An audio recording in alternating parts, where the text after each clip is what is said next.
આકાશવાણી સમાચાર અનિલ પટેલ વાંચે છે. સૌપ્રથમ મુખ્ય સમાચાર. સરકારે નીતિ આયોગની રચનામાં ફેરફાર કર્યો. કૃષિમંત્રી શિવરાજસિંહ ચૌહાણનો સમાવેશ. પ્રધાનમંત્રી નરેન્દ્ર મોદી ચેરપર્સન પદે યથાવત. આંતરરાષ્ટ્રીય નાણાં ભંડોળે વર્તમાન નાણાકીય વર્ષ માટે ભારતીય અર્થતંત્રની વૃદ્ધિનો અંદાજ 20 અંક વધારીને 7% કર્યો. આજે દેશભરમાં આશુરાએ મુહર્રમના પર્વની શ્રદ્ધાપૂર્વક ઉજવણી થઈ રહી છે.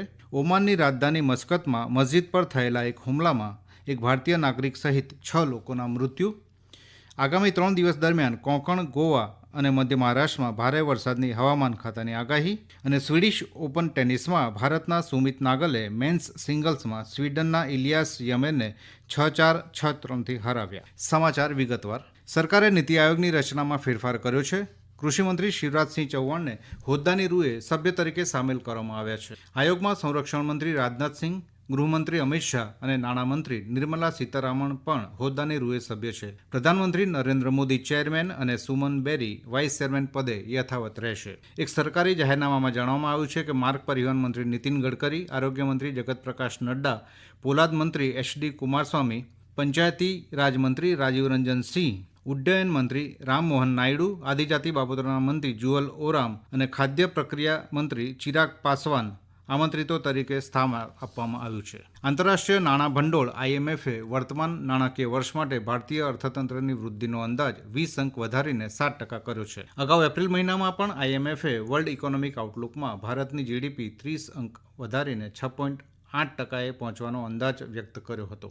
IMFએ તેની છેલ્લી આર્થિક રૂપરેખામાં જણાવ્યું છે કે ભારતમાં ખાસ કરીને ગ્રામીણ વિસ્તારમાં ખાનગી વપરાશ વધ્યો હોવાથી વૃદ્ધિનો અંદાજ વધારવામાં આવ્યો છે. આ સાથે ભારત વિશ્વના સૌથી ઝડપથી વૃદ્ધિ પામતા અર્થતંત્ર તરીકે યથાવત રહ્યું છે. બીજી બાજુ આંતરરાષ્ટ્રીય નાણાં ભંડોળે કેલેન્ડર વર્ષ 2024 માટે વૈશ્વિક વૃદ્ધિનો દર 3.2% પર યથાવત રાખ્યો છે, જ્યારે 2025માં નજીવો વધારીને 3.3% કર્યો છે. ચીનનો સુધારેલો વૃદ્ધિદર 5% રાખવામાં આવ્યો છે. સંસદના બજેટ સત્ર પૂર્વે સરકારે રવિવારે સર્વપક્ષીય બેઠક બોલાવી છે. બેઠક દરમિયાન સરકાર સંસદના બંને ગૃહોનું કામકાજ સુનિશ્ચિત કરવા માટે તમામ રાજકીય પક્ષો પાસેથી સહકાર માંગશે. બજેટ સત્ર 22 જુલાઈથી 12 ઓગસ્ટ સુધી ચાલશે. 23મી જુલાઈના રોજ કેન્દ્રીય બજેટ રજૂ કરવામાં આવશે. નરેન્દ્ર મોદી સરકારના ત્રીજા કાર્યકાળમાં આ પહેલું બજેટ હશે.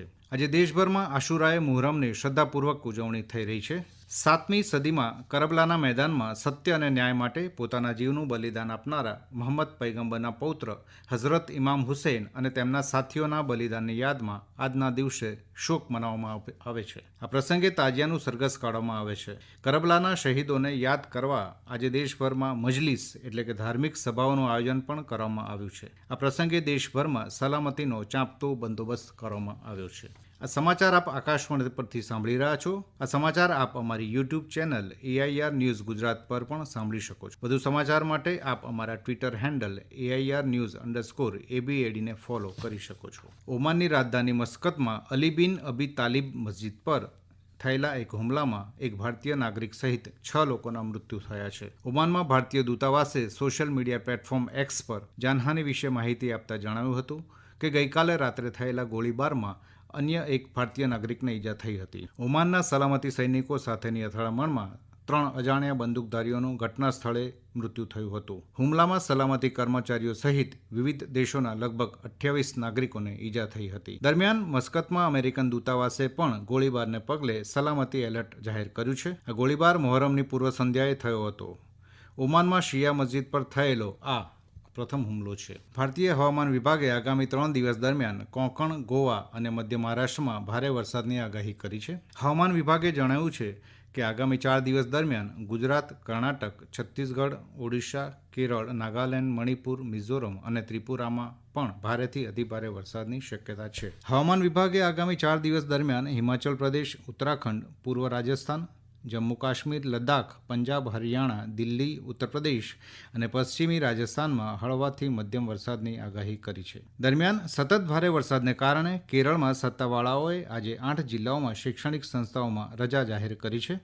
આ જિલ્લાઓમાં કન્નૂર, કોઝિકોડ, વાયનાડ, પલક્કડ, થ્રિસુર, ઇડુક્કી, અલપ્પુઝા અને કોટ્ટાયમનો સમાવેશ થાય છે, જેમાં ટ્યુશન કેન્દ્રો, આંગણવાડીઓ અને વ્યાવસાયિક કોલેજો સહિતની તમામ શિક્ષણ સંસ્થાઓ બંધ રહેશે. હવામાન વિભાગે ચેતવણી આપી છે કે રાજ્યમાં આગામી 4 દિવસ સુધી ભારે વરસાદ ચાલુ રહેશે. સ્વીડિશ ઓપન ટેનિસમાં ભારતના સુમિત નાગલે ગઈકાલે સ્વીડનના બસ્તાડ ટેનિસ સ્ટેડિયમમાં મેન સિંગલ્સમાં સ્વીડિશ ખેલાડી ઇલિયાસ યમેનને 6-4, 6-3થી હરાવ્યા હતા. દરમિયાન પેરિસ ઓલિમ્પિક માટે પાત્ર થયેલા સુમિત નાગલ એટીપી રેન્કિંગમાં કારકિર્દીના સર્વશ્રેષ્ઠ 68મા સ્થાને પહોંચી ગયા છે. નાગલ 5 ક્રમ આગળ આવ્યા છે. 26 વર્ષીય સુમિત નાગલ 1973થી શરૂ થયેલા એટીપી રેન્કિંગમાં મોખરે રહેનારા અત્યાર સુધીના ભારતીય ખેલાડીઓમાં 4થા ક્રમે છે. પ્રસિદ્ધ ટેનિસ સ્ટાર વિજય અમૃતરાજ વર્ષ 1980માં 18મા ક્રમે હતા. આ સિઝનમાં નાગલે હેલિબ્રાન અને ચેન્નાઈ ચેલેન્જર એમ 2 ચેલેન્જર ટાઇટલ હાંસલ કર્યા છે. ગ્રાહક બાબતોના સચિવ નિધિ ખરેએ જણાવ્યું છે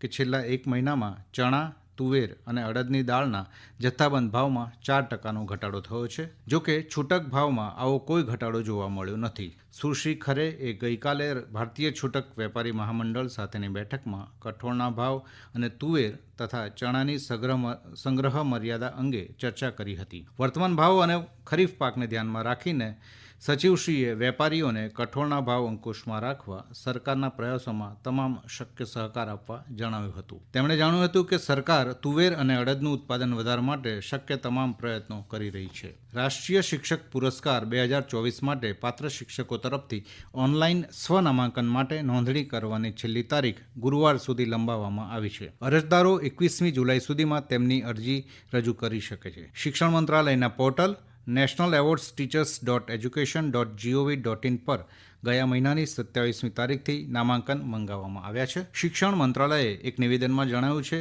કે આ વર્ષે 3 તબક્કાની પસંદગી પ્રક્રિયા દ્વારા 50 શિક્ષકોની પસંદગી કરવામાં આવશે. 5મી સપ્ટેમ્બરે નવી દિલ્હીના વિજ્ઞાન ભવન ખાતે યોજાનારા સમારોહમાં રાષ્ટ્રપતિ દ્વારા એવોર્ડ એનાયત કરવામાં આવશે. બોમ્બે હાઈકોર્ટે જણાવ્યું છે કે કોંગ્રેસના નેતા રાહુલ ગાંધીને કેસની ઝડપથી સુનાવણીનો કાયદેસરનો અધિકાર છે. ન્યાયમૂર્તિ પૃથ્વીરાજ ચૌહાણની સિંગલ બેન્ચે રાષ્ટ્રીય સ્વયંસેવક સંઘ RSS વિરુદ્ધ કથિત ટિપ્પણી બદલ શ્રી ગાંધી સામે 2014માં દાખલ થયેલી બદનક્ષીની ફરિયાદની સુનાવણી દરમિયાન ઉપરોક્ત ટિપ્પણી કરી હતી. તાજેતરના આદેશમાં અદાલતે જણાવ્યું હતું કે ભારતના બંધારણના અનુચ્છેદ 21 અંતર્ગત દરેક વ્યક્તિને તેની ફરિયાદનો યોગ્યતાના આધારે શક્ય તેટલી ઝડપથી નિર્ણય થાય તેનો અધિકાર છે. પ્રવર્તન નિર્દેશાલય ઈડીએ ગઈકાલે બિહારમાં મની લોન્ડરિંગ કેસમાં રાષ્ટ્રીય જનતા દળના ભૂતપૂર્વ ધારાસભ્ય ગુલાબ યાદવ અને ભારતીય વહીવટી સેવાના વરિષ્ઠ અધિકારી સંજીવ હંસ સાથે જોડાયેલા અનેક સ્થળો પર દરોડા પાડ્યા હતા. Sanjeev Hans Bihar state power holding company લિમિટેડના ચેરમેન અને મેનેજિંગ ડિરેક્ટર છે. તેઓ પૂર્વ ધારાસભ્યના નજીકના સહયોગી હોવાનું મનાય છે. વિજ્ઞાન અને ટેકનોલોજી રાજ્યમંત્રી ડોક્ટર જીતેન્દ્રસિંહે ગઈકાલે ફરીદાબાદના translational health science and technology institute ખાતે એશિયાના પ્રથમ આરોગ્ય સંશોધન સંબંધિત પ્રી ક્લિનિકલ નેટવર્ક સુવિધાનું ઉદ્ઘાટન કર્યું હતું. અંતમાં મુખ્ય સમાચાર ફરી એકવાર. સરકારે નીતિ આયોગની રચનામાં ફેરફાર કર્યો. કૃષિમંત્રી શિવરાજસિંહ ચૌહાણનો સમાવેશ. પ્રધાનમંત્રી નરેન્દ્ર મોદી ચેરપર્સન પદે યથાવત. આંતરરાષ્ટ્રીય નાણાં ભંડોળે વર્તમાન નાણાકીય વર્ષ માટે ભારતીય અર્થતંત્રની વૃદ્ધિનો અંદાજ 20 અંક વધારીને 7% કર્યો. આજે દેશભરમાં આશુરાએ મુહર્રમના પર્વની શ્રદ્ધાપૂર્વક ઉજવણી થઈ રહી છે. ઓમાનની રાજધાની મસ્કતમાં મસ્જિદ પર થયેલા હુમલામાં એક ભારતીય નાગરિક સહિત 6 લોકોના મૃત્યુ. આગામી 3 દિવસ દરમિયાન કોંકણ, ગોવા અને મધ્ય મહારાષ્ટ્રમાં ભારે વરસાદની હવામાન ખાતાની આગાહી. અને સ્વીડિશ ઓપન ટેનિસમાં ભારતના સુમિત નાગલે મેન સિંગલ્સમાં સ્વીડનના ઇલિયાસ યમેનને હરાવ્યા. આકાશવાણી પરથી સમાચાર પૂરા થયા.